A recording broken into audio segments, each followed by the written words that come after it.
Comilla town hall কুমিল্লাবাসীর মুখে সবচেয়ে উচ্চারিত নাম।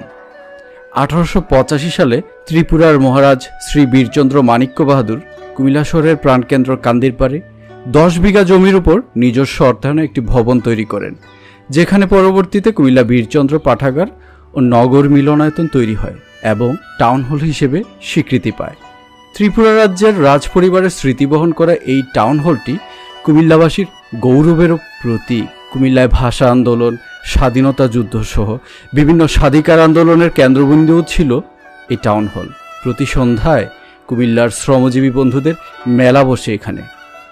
সারাদিনের পরিশ্রম আর ক্লান্তি যেন প্রতিটা আড্ডায় ঝরে পড়ে এই টাউন হল মাঠে। সময়ের সাথে পাল্লা দিয়ে কুমিল্লাবাসীর উন্নয়ন ঘটলেও টাউন হলে যেন উন্নয়নের ছোঁয়া পৌঁছেনি গত 140 বছর। একই জরাজীর্ণ ভবন আর অবহেলিত মাঠ যেন সেই জানান দিচ্ছে কুমিল্লার প্রাণকেন্দ্র কান্দিরপাড়ে দাঁড়িয়ে। ত্রিপুরার মহারাজা বীর মাণিক্যচন্দ্র বাহাদুরকে অত্যন্ত নিচু স্বরে জানাতে ইচ্ছে করছে, মহারাজ, আপনার ভবনটি দেখার কেউ নেই, দয়া করে হুকুম দিন যেন তারা টাউন হলকে খুব সুন্দর পরিপাটি করে তৈরি করে টাউন হলের গৌরব অক্ষুণ্ণ রাখে।